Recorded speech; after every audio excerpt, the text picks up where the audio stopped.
Good afternoon, and welcome to the Small Business Town Hall. I'm so glad to be here with all of you.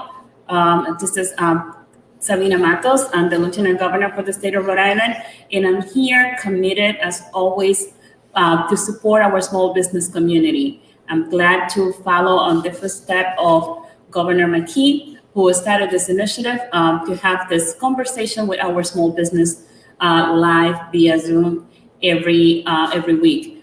Right now, we're going to be doing this every other week, but in between, in the weeks in which I'm not doing it with you guys, Chris Parisi is going to be taking on having this conversation. So we're going to have a presence every week. There are a few things that I would like to point out. This is we're working on our first 100 days. Our first 100 days, the governor and I are planning on visiting every 39 cities and towns. So maybe coming to one of your businesses in a community near you. So expect on that. I have a few things that I wanted to make sure that we cover. One is to remind everyone that we are about 70% of vaccination right now of the population of the state of Rhode Island has received at least one dose of the vaccine. Today, we just had a press conference this morning in which we were taking a moment to pause and celebrate and reflect because we have passed the 1 million shots in arms already in the state of Rhode Island. So again, this is an opportunity to thank the team that has been working really hard to make this possible. The Department of Health, the National Guard. Oh my God, what an experience working with them. And my hat is off to them for the work that they have been doing. And the governor's team that has been working really hard, leading it by Tony Silva. So I want to thank all of them for all the work they've been doing to make this possible. I want to mention something that's directly to the Providence residents. Just want you to make you aware that if you are a micro business, this is for micro businesses in Providence, the Providence revolving fund, it still has funds available. They still have $100,000 available for small business loans for micro businesses. The amounts can go from $500 to $5,000. So if you are a micro business in the Providence community, feel free to go to the revolving fund website, which is right here showing displayed, and you can apply. If you're a small business that have less than 10 employees, you have an individual that is making less than $250,000 in revenue, you're qualified. So make sure that you reach out to the revolving fund. So small business and micro businesses can apply for between $500 to $5,000 from Providence. We're also reaching out to all other communities to find out what resources they have available that is specific to their cities and town. So if you know of any resources that you would like for us to share with everyone, please let my office know. Send us an email. I will make sure that we pass that information. The other thing that I wanted to is we're going to have our directors with here today, again, giving updates. We're going to have Mark Hayward, which is the Director of the Small Business Administration from the Office of the District Office of Rhode Island, Secretary Stefan Pryor from Commerce and Rhode, Director Liz Tanner from the Business Regulation, and Director Matt Weldon from the Department of Labor and Training. And then we're going to be closing with, of course, the one and only Chris Parisi, who's going to give us an update from the business perspective. So with that, let's start the conversation going. And I want to welcome to start the conversation, Mark Hayward, to give us an update from the federal perspective. Hi, Mark. Good afternoon, Governor. How are you today? Good afternoon. So good to see you. We got great news. First of all, as you well know, the Rhode Island District Office was really aggressive in doing the restaurant revitalization seminars to get our Rhode Island restaurants ready to apply. As you know, the first 21 days by law is for those who are economically and socially disadvantaged. So basically, those who would be eligible under the 8A program for women and for veterans. And the program, Governor, is $28.6 billion. And over the first week, 186,000 restaurants nationwide applied for the program. So I'm very pleased to say that 3 of my employees are behind the scenes. They are now going through the approval process. And during the first week, the agency approved over 16,000 restaurant revitalization fund awards. And that was for approximately $2 billion. So there's still money there. There are 2 more weeks with this primary group. And I'm really pleased to say, Governor, that, just looking through our systems, and it's not exact, but I can see certain things in our systems. Approximately 50 loans were approved here in Rhode Island for almost $7 million. And, I'm really appreciative of that. And I'm sure that the agency is going to be notifying those individuals. As we go through this process, there will be more and more restaurants that will be getting their restaurant revitalization funds, which is so desperately needed for the continuation of operations. The other thing I wanted to talk about, Governor, was the PPP program. While we have expended all funds for participating lenders, there are still, I think there's approximately $6 or $7 billion, which is available through CDFIs. So we do not have any community development financial institutions here in Rhode Island. However, that does not mean that you cannot apply. Andreas, which is the successor organization of Action, does have a CDFI. They are providing additional PPP loans, Governor, for those who are looking for PPP loans. So I would suggest, Ben, if you can pop our email address up on the screen, if you're in need of a PPP loan and you will be eligible based upon your location for CDFIs, write us an email, and we're more than happy to put you in touch with the group out of New York. And I do know for a fact, Governor, that they continue to very aggressively do loans. The other thing I want to talk about is the employee retention tax credit, because a lot of people have, and I know I've talked to Liz about this a couple of times, so she's aware of it too. But I don't think employers are really tuned into how this can be a benefit to them, because they could be eligible for a 2021 employee retention tax credit up to $28,000 per employee. We have flyers. It's put out by the Department of Treasury, but again, if they're looking for information about the employee retention tax credit, they can send us an email at Rhode Island _DO@SBA.gov, and we will provide them the information. All is good, Governor. We still have the idle advances that we're working on. People are being invited back into the portal to go from 150,000 to 500,000. The idle advances for those who did not get the 10,000, they're being invited back in to go from the 1,000 or 5,000 to the 10,000. We had a discussion with Washington yesterday, and I think this is all working slowly but surely. But the bottom line is we're going to have almost $4 billion on the street to Rhode Island small businesses. So that's really important. And we're continuing to, try to hit home runs. Sometimes we hit singles and doubles, but we're going to continue to work on behalf of the Rhode Island small business community. And we thank you for your efforts of putting this on every other Tuesday, because it really does give people an opportunity to vent.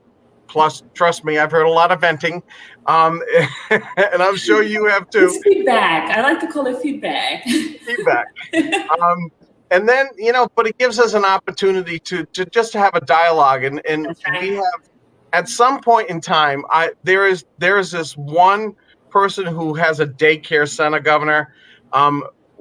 She had all kinds of problems, and we rolled up our sleeves with one of the banks, and we got her approved the day before PPP closed. I'd love to have her on this and let her tell her story, because she's serving children and parents, and I just think it's just such a wonderful opportunity. And you and I will talk offline about this, but I, just thinking about, she said to me, Mark, I want to tell my story. I would love to hear her. And I think it would be really great if we could do it on this session. Oh, so we're gonna make sure that Billy reach out so we can get in contact with her. Because I want to hear her story. Mark, a quick question for the employee retention. Is there a limit on the size of the company? Is this open to anybody, any number of employees? Yeah, it's open to up to 500 employees, which is basically the SBA size standard for small business. And remember, when you look at Rhode Island, approximately 98.9% of all businesses here in Rhode Island are small by SBA standards. So yeah, 500 employees or less, Governor. So there is a limit on the minimum number of employees. What is it, one employee, two? Is there a limit? It did not say, and I've gone through the flyer a couple of times. It doesn't say a limit of up to $28,000 per year for each employee. If the amount of the tax credit for the employee is more than the amount of the employer's share, then the payroll taxes owed for a given quarter, the excess is refunded and paid directly to them. So there are a lot of elements to this particular program, Governor. Yeah. I just think, look at it. You have nothing to lose. Talk to your CPAs, talk to your bookkeepers, talk to your accountants, and you have nothing to lose by having that discussion. A lot of employers kept their people. This is aside from PPP. Yeah. A lot of employers kept their people on the payroll and did their best to continue the benefits and everything else. If this is an advantage that they can take, Governor, then they should take it. Great. Thank you so much. Thank you for all the good news you provided us today. I love good news. So I don't like to start with you, Governor. I'm sorry, I didn't hit the fact. I said I don't like to deliver bad news. You're my kind of people. Thank you so much, Director. Thank you for being here. And we're going to be going now over to Secretary of Commerce. Is Pryor. Is the secretary? Yes, he's here. So good to see you. Lieutenant Governor Matos, nice to see you once again. It was great to be with you this morning. Wasn't this morning great? We were able to celebrate such a big milestone. Such a big milestone. And I want to congratulate again Governor McKee, yourself, Lieutenant Governor, as well as Tony Silva, Dr. Alexander Scott, General Callahan, and Tom McCarthy, and the entire Rhode team and the National Guard team. Just amazing work to get to 1 million doses. And frankly, as the commerce guy, I'm so proud of the fact that we've been able to reopen accordingly. The reason that we've had a major reopening this past weekend and that we're looking forward to an even bigger reopening May 28th is because of the success of this vaccination effort. So once again, thank you to the governor and to you, Lieutenant Governor. Thank you for everything that you have done to keep our business community moving forward. It has been a challenging year for all of us, but you and your team has been doing everything possible nonstop to make sure that our small business can get back on their feet. So thank you, Secretary. Thank you. And I really thank you so much. And I really am proud of our entire team under Governor McKee that we are leading the way in the region, in New England now, with our reopening last weekend and throughout this week when businesses are deciding to go to 80% capacity and 3-foot spacing. We're leading the region again on reopening, just as we did earlier in the pandemic when we were ready to stay open, ready to reopen, and we never closed manufacturing, we never closed construction. So, and all of this has helped to keep us afloat. We have a long way to go, but we're working intensively. Speaking of helping businesses stay afloat, one of the things that Governor McKee has debuted, of course, is the Small Business Relief Grant Program, the $5,000 grant program. And with your permission, Lieutenant Governor, I just want to provide an update on that and an important notation, an important call to businesses who have applied. So first of all, I'm pleased to report that we are moving 2,000 applications to payment. So over 2,000 businesses are on their way to payment.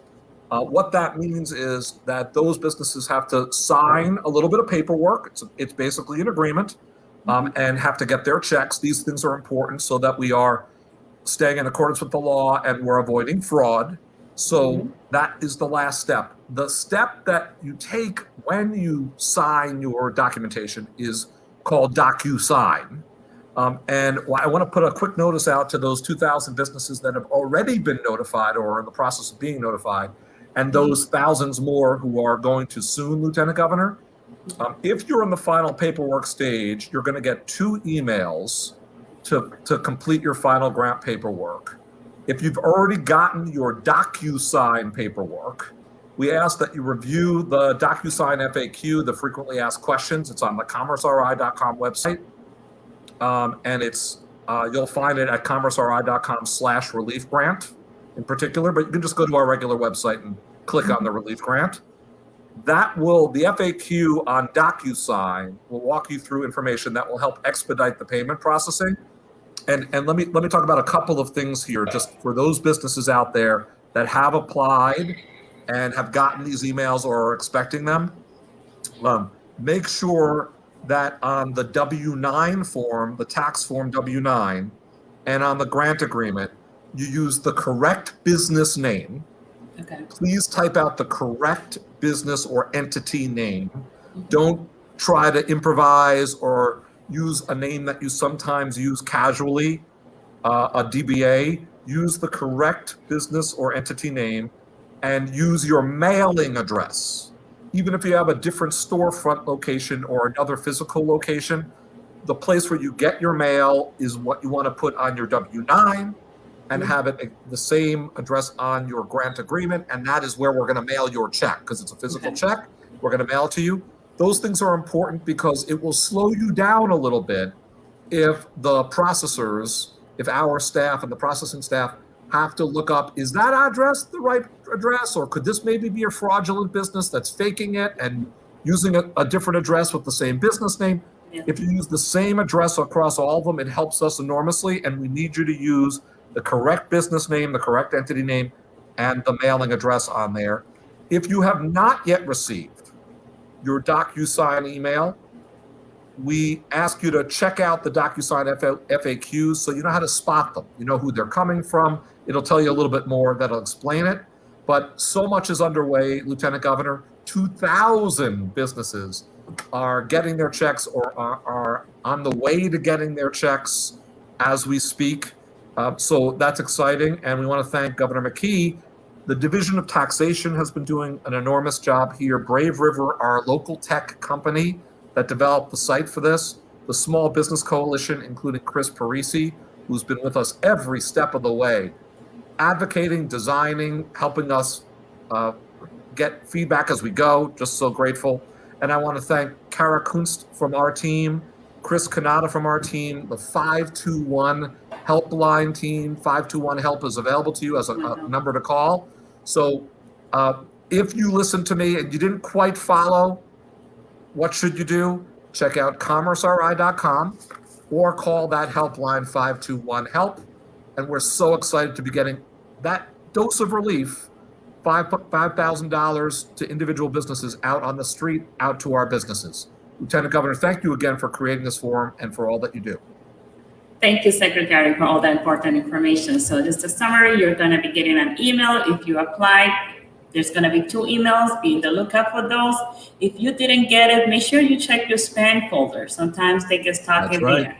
So make sure you check on that. If not, you can call 521 help and we're going to help you find that email. So thank you so much, Secretary. So thank you, Lieutenant Governor. Thank you. Likewise. So next, we're going to go with the Director of Business Regulation, Director Liz Tanner. Ben, you have Director Tanner. Hi, Director. So good to see you. Hello there. Good to see you as well. So tell us what news you have for us this week. So I have a little bit of a different subject this week. As we start to unwind the entire enforcement operations, we are still out doing inspections. We're still taking complaints and listening to what people care about. Because again, we're trying to build this consumer confidence, right? We want people to feel safe and comfortable going back out to eat and shopping and whatever else it might be. But I'm here today to talk about vaccination clinics and the ability to have them at your business or some other options. So the information that we have today is that there are 3 options for businesses. And it looks like Ben's trying to pull this up on the screen. It's a little small, Ben, if you can pull it up a little louder, a little bigger. But first, there's an option to have a vaccination clinic at your place of business. So if you can target at least 50 persons, that's kind of what we're shooting for. It doesn't have to be 50, but it needed to be sort of worth the trip kind of thing. But they're targeting at least 50 people. If you want to have a clinic at your place of business, you can collect this form, and we'll put it into the chat box somewhere that you can click on the form. It's a community partner form. The second choice is to have a vaccination clinic at your location, right? So maybe an office park, or maybe it's at your business, but you want to invite a bunch of other places, people to come. And this clinic can be obviously for your employees, but it can also be for everyone else in the facility. It can be for your customers if you want to have it at, say, a grocery store or something, but it can also be for your family members, right? So it doesn't have to just be the employees. It can be for anyone, right? Because again, we're trying to target as many folks as we can. And then the third choice is to set aside some time at a current vaccination clinic for your employees. So depending on what your work schedule is, maybe you want to do something from 6 to 9 o'clock at night, or maybe you need to do Saturday morning, 9 to 12 o'clock in the morning. Whatever works for your situation. You can reach out to this gentleman right here, Paul Kiekafer, and he will arrange so that you can have all of your employees come in at the same time, or you could have special time slots for them, whatever it might be that works best for your scenario. But we're really excited to finally be able to talk about this flip side of this, right? To be able to finally say, here's an opportunity for a vaccination clinic. And what we found, what we're hearing is that your employees, they work all day, right? And when they're done with work, they usually either have some sort of family obligation, or sometimes they have 2 jobs, and they don't have the ability to necessarily drive their cars if they don't even have that kind of transportation, or they struggle with public transportation to get to a place. So we highly encourage businesses to encourage your employees to get a vaccination. Ideally, you can try to give them some time off to do so, to get the vaccination. And if you have the ability to do so, it would be great if you could have one at your location or in your area. So try to have a group of you all getting together. We all want these employees to come back to work and feel safe. And the more people we get vaccinated, the more we can get back to normal. So all that information will be available to you. If you have not been able to get what you need, you should feel free to jump on the DBR website or call the hotline, and they can give all that information to you. Or you can put something in the comment box, and I'm more than happy to respond to everyone right now and get that information out. So super exciting to be able to announce this for all businesses, and really hope that as many of you as possible take advantage of it. So thank you so much for the opportunity to share that really important information. Thank you, Director. This is great information. If you work in a factory, if you work at a place that have more than 50 employees, and you would like to have the vaccine to be administrator right in your place of business, make sure that you reach out to us. The Director Tanner just provided us with information about how to make that happen. All of us need to be very active in making sure that we can get as many vaccines in arms as possible. And now, just got approved, we're going to be doing the vaccination for children's 12 to 15. So make sure that if you have family members that can qualify between the ages of 12 and 15. There's going to be information coming out this afternoon about how they can be registered for the vaccine. So help us out. We need to get everyone vaccinated so we can reopen fully and without any worries about having to roll back the rules. We don't want to be there. So let's continue to get those vaccines out. So thank you so much, Director Tanner, for this information. Thank you for the opportunity. Appreciate it. Thanks. Ben, I haven't been checking with you to see if we have questions. I'm sorry. I just been moving along. No worries. I would have inserted myself if there was anything pressing for those for those directors that we had on. I do want to say that there are some general questions about overall help that people have asked about. And the easiest way to get that information and get the specific information about a specific question, which Matt Weldon always says, who's coming up in a second, is to email the email that's scrolling at the bottom Billy at the at your office, the Lieutenant Yes, Governor's Judy office, Gepner, yes. has been wonderful, and will put you in contact with whoever you need to be in contact with to get everything sorted out for your individual situation if it's a long one. So that is good, Chris. I'm seeing what you're saying, and we will ask that in a second. So let's bring on Matt Weldon. Director Weldon, Director of the Department of Labels and Training. Hello, Director. How are you doing? I'm great, Governor. How are you? Good. I've been so looking forward to today because we already were getting questions on Twitter. And so I want to know, tell me how things are going and what are the answers that we have for those questions. Sure, absolutely.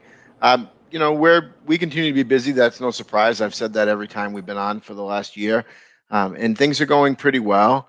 Right now, the topics of the hour really are how do we get people back to work in a way that's safe, to work that is suitable and is ready to accept them.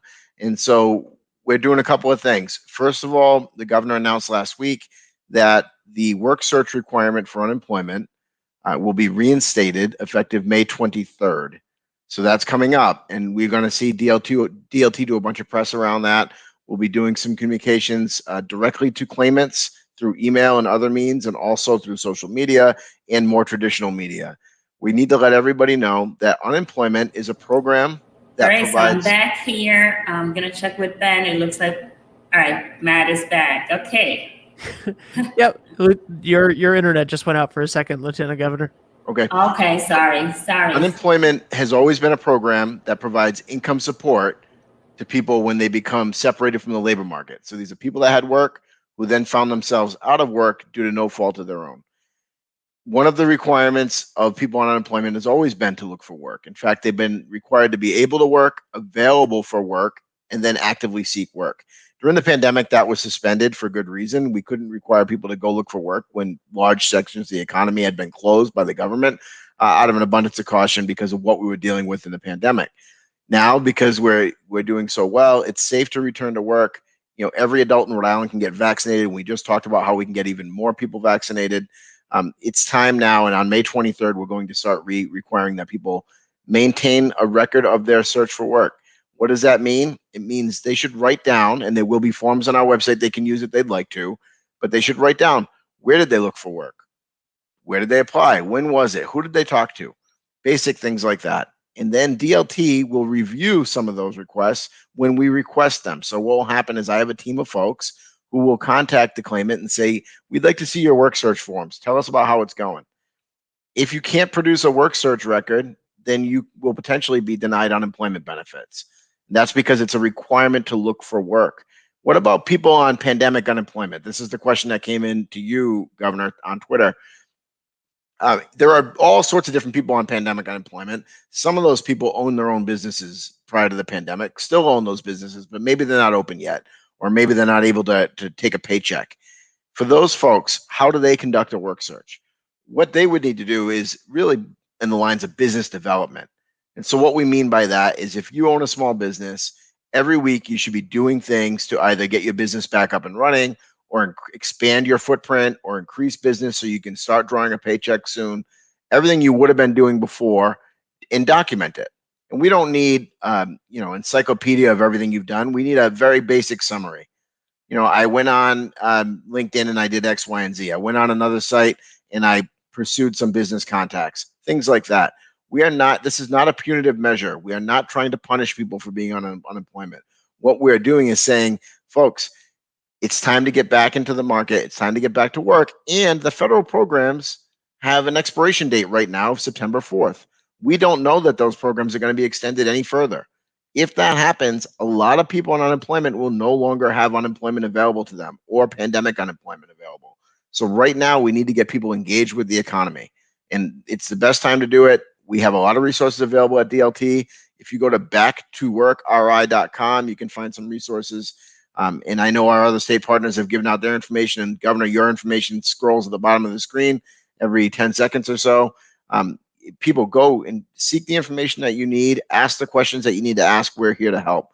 The other part, Governor, is with your leadership and Governor McKee's leadership and Senator Mary Ellen Goodwin and Representative Carol McEntee, we worked on legislation that would let people that are collecting unemployment earn some more money and still stay connected to unemployment while they search for full-time work. So what does that mean? Right now, if you're on a partial unemployment claim, you're reporting your income to us every week. And if you earn less than your benefit rate, you get a small unemployment payment plus whatever the federal bonus is, which we know is $300 right now. In the future, if our bill passes, which we think it will pass this week, then you'd be able to earn up to 1.5 times your weekly benefit amount before you're shut off from unemployment. And we're going to let you keep half of it, of your weekly benefit amount without any penalty. So what this means is you can earn more while working, keep more of what you earn, stay connected to the $300 from the feds, and work. We need you to get back to work, and this should prove to be an incentive for some folks. I'm happy to take questions, Governor. Well, I have a question. So I have been promoting the work share. I think I'm your biggest promoter, the work share program. But I got asked the question, what's the difference between the work share program and the new legislation that's being worked on right now? What's the difference between the two things? Is that something that you can answer now, or we can plan So for next week? when employers have people on payroll now and they need to reduce hours, they can go on to work share. And what that means is you can put people on basically partial unemployment, and the federal government is picking up the cost of that right now until September, but you can maintain your staff.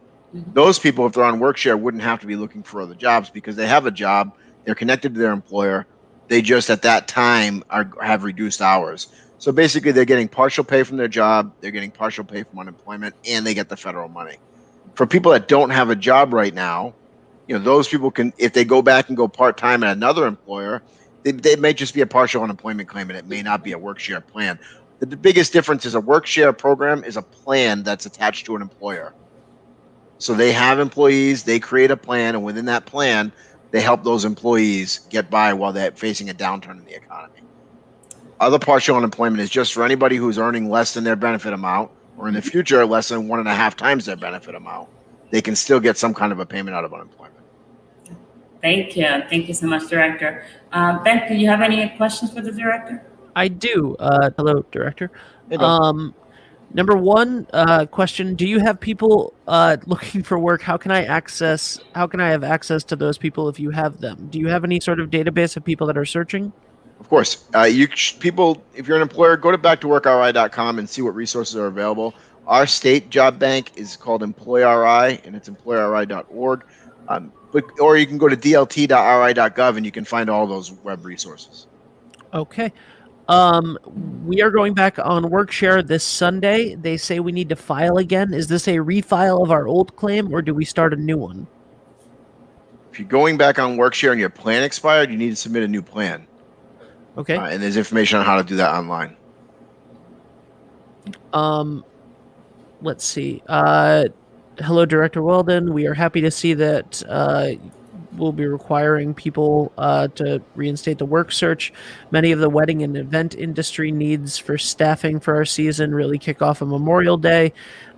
In other aspects, photographers, DJs, and others, where can we find info in writing that you just mentioned? I have many asking for this.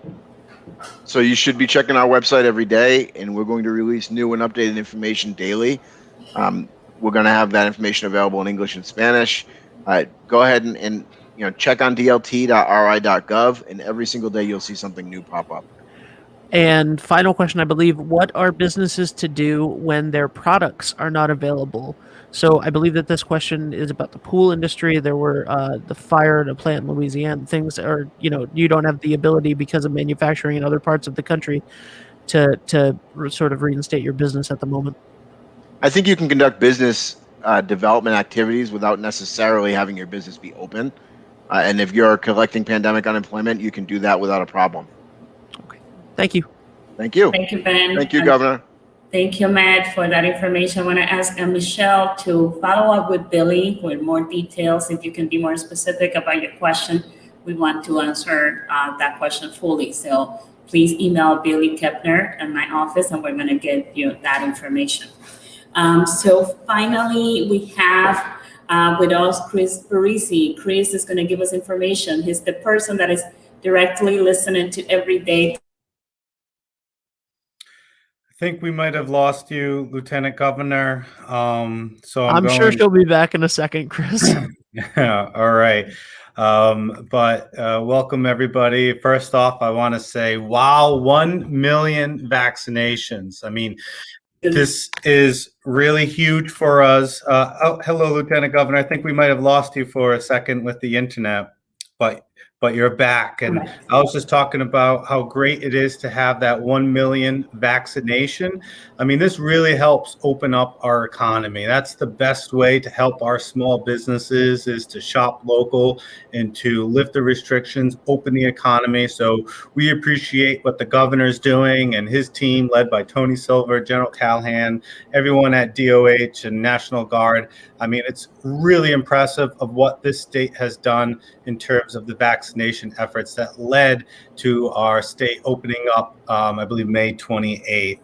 And also hats off to you, Lieutenant Governor, continuing the focus for small businesses out of your office. I mean, your team has been with us listening, getting questions answered from other state agencies. And what you're doing is really important, visiting those small businesses in all 39 towns and cities in your first 100 days. That's quite a task to do. I was telling Billy, I'm going to be eating my way through Rhode Island. So if you guys get a few extra pounds after. It's worth it because you're helping the local economy as well. So we appreciate that. But what you're doing is really important. Whenever we talk to you, Lieutenant Governor, and we talk about an issue, you bring up a specific small business that you spoke to directly that related to that. So, relating to those small businesses and having your ears to the ground is really important. So we appreciate what you're doing there. So I want to talk about a few things, and one is what Director Weldon was just talking about. It's what we call the hiring crisis. So this is a very highly discussed issue. We hold biweekly meetings with our Rhode Island Small Business Coalition members, and we discuss top topics. This was the issue number one, and it was a very divisive, so to speak. There was no consensus with this issue. This is a national issue that's going on in all the states, and we are one state that is trying to actually propose a solution. And this solution may not be perfect, but it's a solution that can help some small businesses, get people back into the workforce. So we appreciate Director Weldon, putting his thinking cap on, as he always does, working with the leaders in the Senate and the House, and the General Assembly passing, hopefully, this bill. And it's, we as the coalition, it's not perfect, but what I tell our members is, okay, well, what other solutions do you have?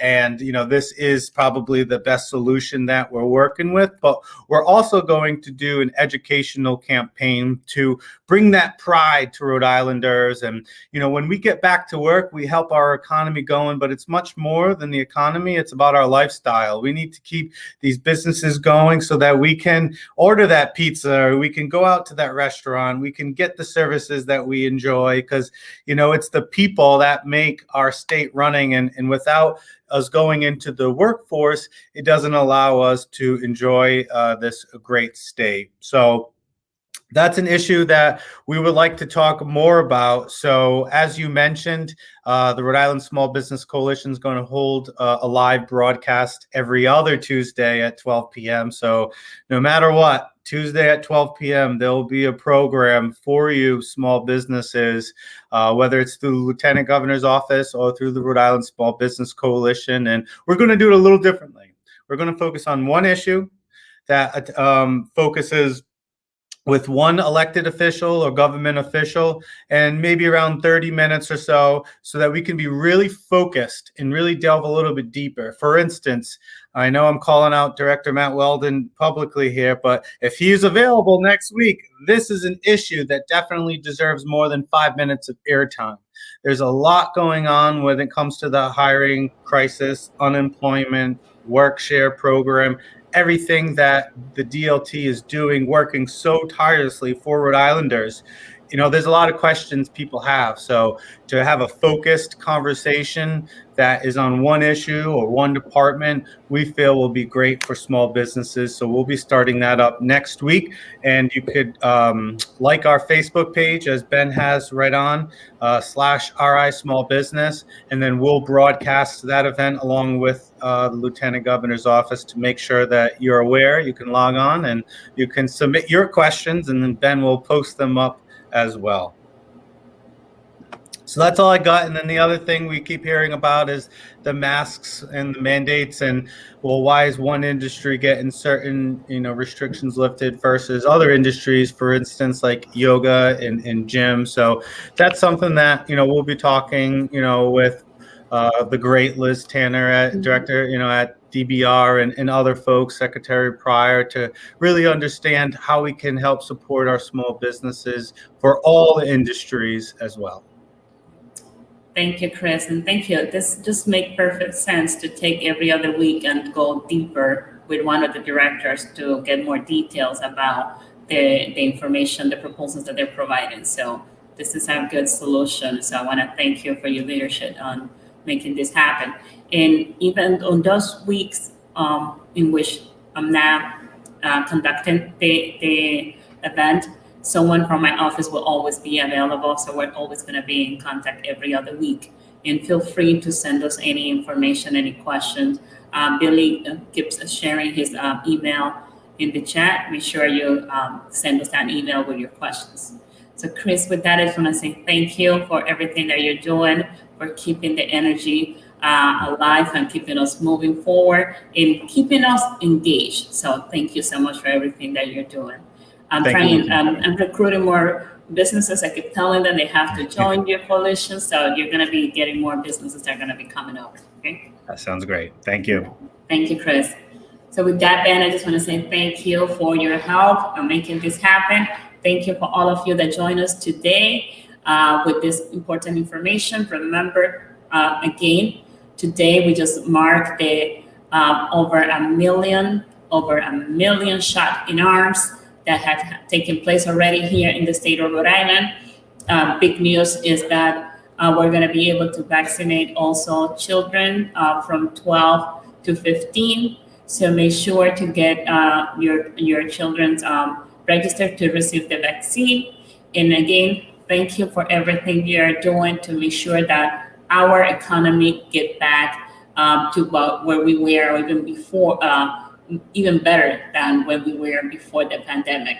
So remember, go to vaccinate.org to find a location in which you can go either register for a vaccine or you can do a walk-in. There's no excuses. I have heard some individuals talking about, but the 2 vaccines, you can do the 1 shot also. So we have enough vaccine available right now that you can choose whether you want the 2 shots or you want the 1 shot. So with that, I just want to say thank you for all of you that turn in and we're watching, and we're going to be back here in 2 weeks. And in between, Chris Parisi is going to be with you. And looks like the first person that is going to be with him next week is going to be Director Matt Weldon. So take care.